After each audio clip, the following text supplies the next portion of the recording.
Some teams are just smarter than others, but not for the reason you think.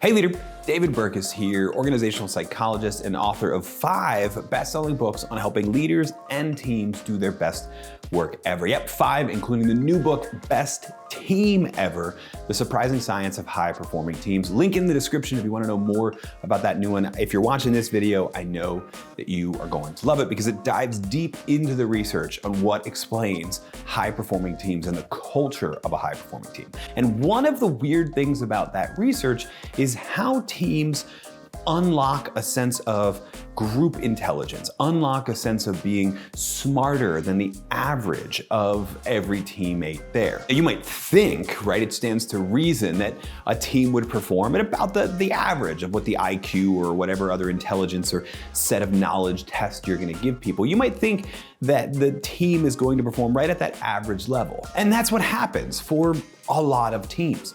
But some teams, typically the high-performing ones, are able to tap into a level of intelligence that actually exceeds that average and might even exceed the top talented person on the team's level of intelligence or performance. This was discovered by a team of researchers led by Anita Williams Wooley, and she coined this term collective intelligence, the intelligence that you tap into if and only if you can get everyone on the team to share the benefit of their knowledge, and as a result, the whole becomes greater than the sum of its parts. And collective intelligence is the goal for every single team. That's what makes some teams smarter than others and smarter than everybody else on the team. So in this episode, we're gonna talk about 5 things you can do as a leader of a team or as an influential member of a team to tap into that sense of collective intelligence. The first way to harness collective intelligence and make a team smarter is to leverage diversity. Now, it's 2023 when I'm recording this, and hopefully you're listening to it. And so I don't think I need to convince you about the importance of having diverse perspectives and having a high level of diversity on your team. However, a lot of teams fall by the wayside in leveraging the diversity that's on their team, either because they're not actually building that big and that diverse of a team. Maybe they're hiring for culture, and as a result, they're not really bringing in anyone with differing opinions, or they have what they perceive to be a level of diversity because of surface level characteristics of diversity, whether that's race or ethnicity or gender or age or some other marker that we typically think brings in diversity. What we're looking for here is a diversity of opinion, a diversity of perspectives, a diversity of lived experiences, an intellectual diversity that can be leveraged. And the only way it can be leveraged is if we create an opportunity to actually hear from all of those people, if we build up a level of trust where people feel free to share that. So it's one thing to build diversity on a team, but if the culture of the team, if the norms of the team, or don't disrupt the status quo, or never disagree with the boss, then you're not actually leveraging diversity. You want diverse perspectives on your team because you want people to disagree, because you want them to share everything that they know, and collectively, you end up knowing a whole lot more than you ever could as one individual.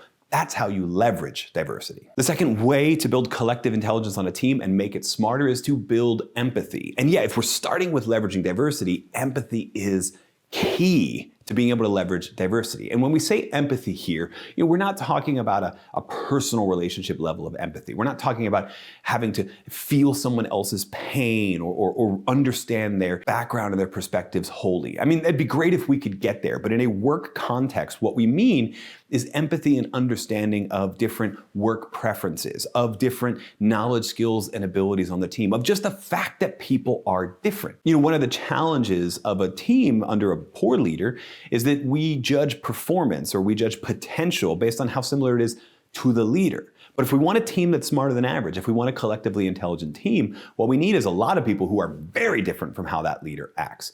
And then a team that understands all of those differences and can communicate and collaborate across those differences. This may be where, as a team, you leverage things like personality testing or team building activities to facilitate a discussion about differences.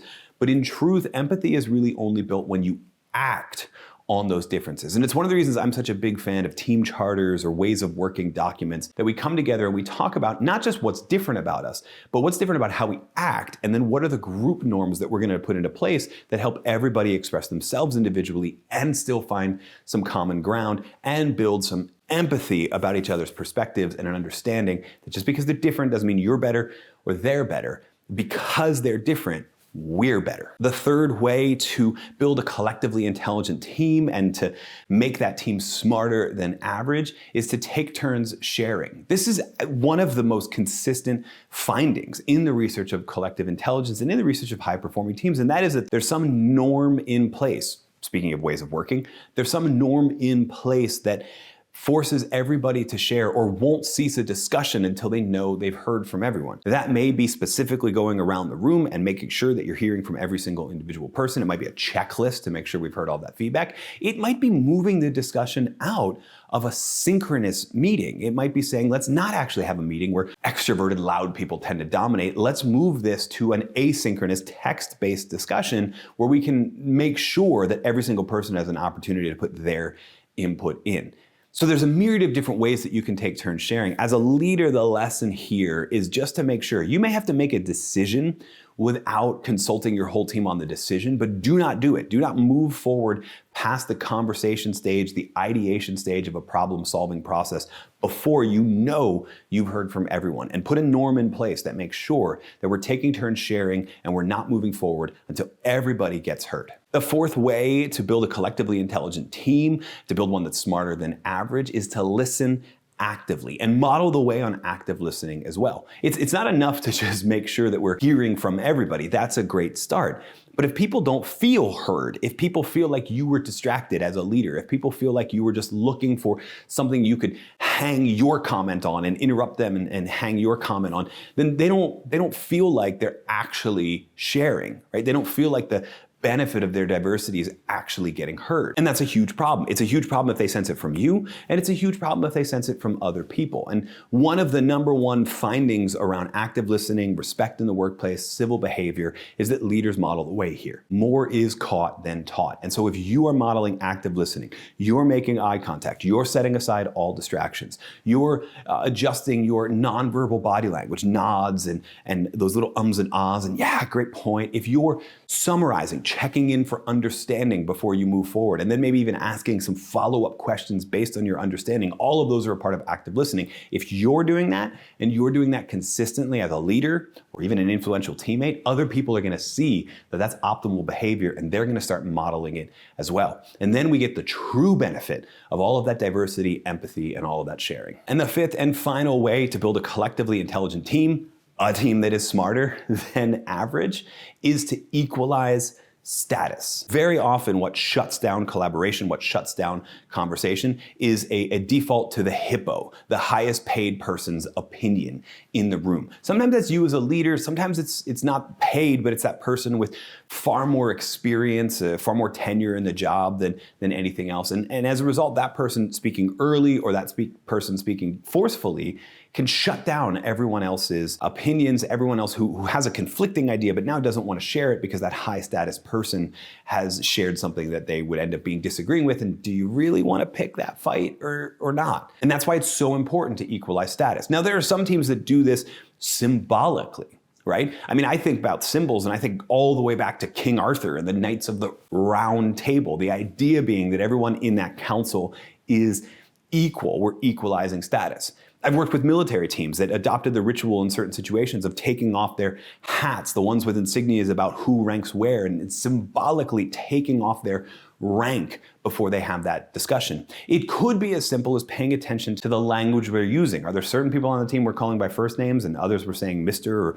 or Doctor, etc.? There's a variety of different ways that teams reinforce status, and we want to take every one of those, inventory them, and come up with a new system when we need it. Maybe it's not all the time, but when we need it, we have a system or a ritual in place that sends the message to everyone on the team that status isn't a thing here.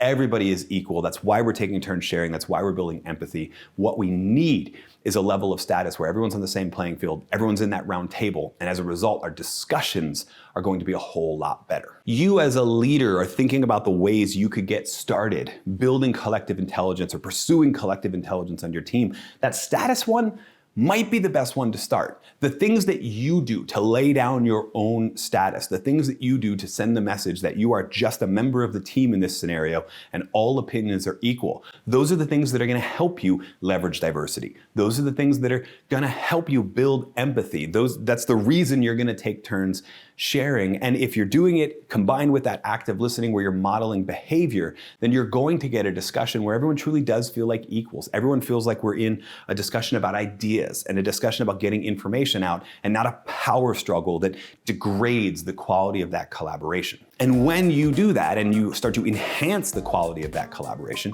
you're going to build a team that is collectively intelligent. You're going to build a team that feels smarter than they used to. And you're going to build a team where people truly feel like, whether it's in the room with the team or individually, they can do their best work ever.